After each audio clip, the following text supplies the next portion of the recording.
But I'm going to ask our distinguished panelists, Kellyanne Conway, former counselor to President Trump, Fox News contributor, and Kudlow mentor. How about that? Muse and mentor. Muse and mentor. Disciple. And the great Charlie Hurt, co-host of Fox and Friends Weekends, two of the best of the best. So what do you, so I'll start with you. What do you think? I mean, boys, hell of a piece. Great piece. And then McLaughlin's poll, oh my gosh. It's a great piece. Well, McLaughlin, like Fox News a couple weeks ago, Larry, finishes the sentence and asks a fair and full question, which is not just do you want bombs, do you want to attack another nation? Saying, Fox News asks, is Iran a threat? Is their nuclear capability a threat to the U.S.? 61% told the Fox News pollsters yes, and it had great demographic, geographic, ideological breadth. 61%? Same thing with John McLaughlin's poll, where he's asking about the actual threat.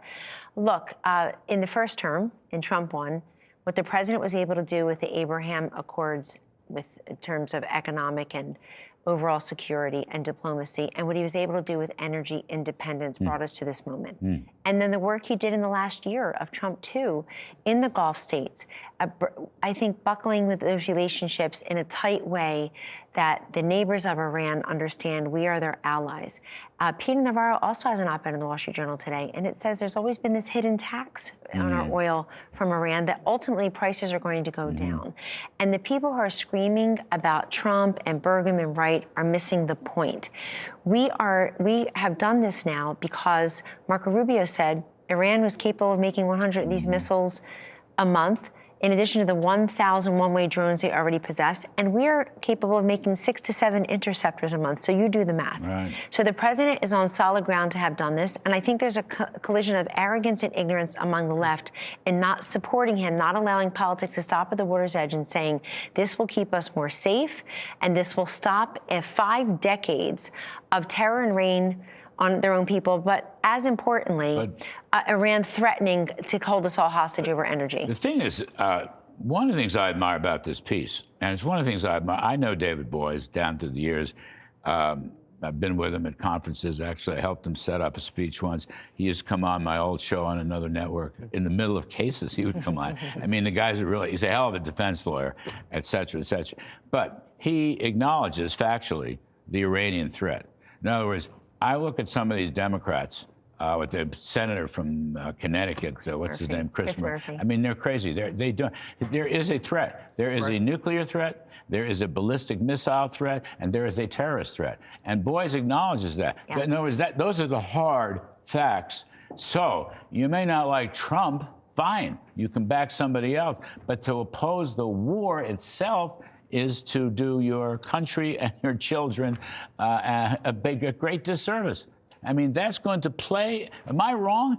I hate to politicize this, but isn't this going to play in the mid? Right. I didn't start this. Think about what it says about somebody who would make a political decision based on that over the safety and the security of Americans. And every single one of these Democrats who are now criticizing President Trump have favored strikes on Iran over the past decades. Maybe not directly, but they have supported fighting Russia in Ukraine. They've supported fighting Hamas. They've supported fighting Hezbollah. They've supported fighting in Iraq. By the end of the Iraq War, of course, Iran was planting a lot of those bombs. Or bombing Libya. Or bombing Libya. Syria. Or Syria. All of them. And so I think that, you know, and the difference with President Trump is the first president to come along and say, you know what? I'm tired of fighting proxies. I'm going to cut the head of the snake off, and he goes directly for them. And as always, as Kellyanne knows better than anybody, Trump's greatest gift is his ability to smoke people out and force them to reveal themselves for who they are, especially in Washington. And I think he's done that with this action more than anything. And it does reveal that these people do not care about security. They don't care about the safety of America. They care about political power and partisanship. And so they make all their decisions based on that. And that's a really terrifying thing, especially when you consider the fact that, you know, these people were trying to get nuclear bombs. That's what Boies said. He's very frank about that. That's one of the reasons I love this piece so much. But Kellyanne, okay, so I didn't politicize this.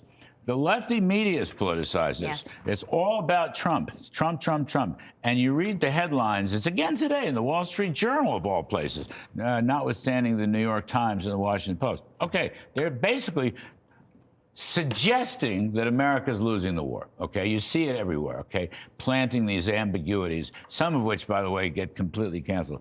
But my point is, okay, you go ahead, fellas, all you Democrats, you want to oppose this war. This is going to bite you in the keister come November. I think this come is November, a sleeper midterm issue. All right, I know the economy, blah, blah. This thing could be a big sleeper issue. It is, and it may not be sleeping very long. I think we're going to confront it head on. And Larry, you're correct. The reason this matters in the midterms is go back 1+ short year ago. President Trump got elected for many reasons, but one was strength over weakness. And the other one was he's a guy who refuses to look the other way, to try to make nice with Iran, to try to make trouble with Iran, to try to do moral suasion, as David Boy says, to sanctions. Nothing else has worked. Obama gave them $400 million in pallets of cash. Biden gets there and he takes the Hezbollah and Hamas out of the foreign terrorist organization designation, sends John Kerry there to do the JCPOA. We're always mollifying and coddling these enemies. And President Trump is saying, enough. How much louder did the death to America, death to Israel chants have to go? Boyce makes another point I'd like to underscore here, You which like is the piece. I love the You like the piece. piece. I love the piece, and he's no I'm Trump out on lover. a limb. I'm out on a limb doing this. I love the piece, and his last line in the whole piece is that this is the right thing to do for the Democrat who succeeds That's Trump right. as president That's too. right. So he makes his partisanship That's known. a great point. And that's important. But he says something else in this piece. He doesn't like the anti-Semitism that is also undergirding so much of this opposition. In both parties. It's, by the way, it's not just on our Mostly. college campuses. It's in our halls of Congress. Yeah, 100%. And this is a problem that we great ought to be point. exposing. No. Yeah, that's a very good point. A terrific point. So I think, Charlie, again, I don't want to politicize. The war's still going on, even though the president says it's basically over. You're not politicizing it. But I'm just, okay. And the point here is that there is no short-term political upside for President Trump doing this. He's not doing That is this. the truth. He's doing it because he feels like it is in his own administration. It's an existential there are threat. dissenters. It takes the long view. To do it. We are finding out in his own administration there are dissenters. In the MAGA movement, there are. Right. You're right. There's no. This is not a political move. But this is a foreign policy strength. He's governing. greatness. He's not campaigning. He's governing. Exactly. Listen Exactly. But there is one caboose to all this, and that is we've seen several terrorist attacks on our soil Yes, we have. in the last several days. Yes, we have. And if we see more of them, the public opinion about this is going to change very dramatically. And to your point, that it becomes an issue that Democrats are going to have to. Another one. This is another issue they're wrong on. Yeah. I mean, this is why I know the economy is going to be perhaps real income, family take-home pay. I get that. They won't even open up the Department of Homeland Security in the middle of all this. Right. There's so many other mistakes. I call them 80-20 mistakes, basically. This war, it may not be 80-20. Right. It's going to wind up being 60-40, 65-35. I do like the fact that the Republicans, including Vice President Vance today in North Carolina, Larry, are starting to talk not just about gas and groceries, important, but also health care and housing. These take big bites out of the family and the small business budget. Biden-Harris made it worse. The president has a plan to fix all that. I think you're both right. And the most important thing going into the midterms is that people are going to recognize that if we don't solve problems here and now, we are capitulating to not just the terrorists abroad, but to the crowd in Washington that thrives off an industry where everything gets talked about and nothing gets done. And Donald Trump is there to turn the tables over, and he's legacy building. He's a doer. I just love this.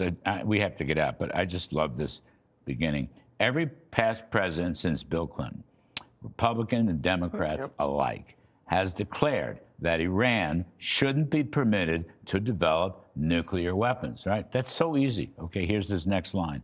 Not one acted to prevent it. Not one.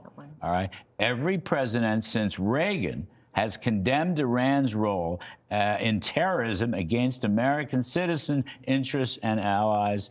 Not one acted to stop it, except Donald Trump. This is And the one. Trump's predecessor gave him over $1 billion. How much did that advance their nuclear ambitions? Yeah, 100%. Well, good work. Charlie Hurt, thank you. Kellyanne Conway, thank you. David Boies, thank you. We appreciate it very much.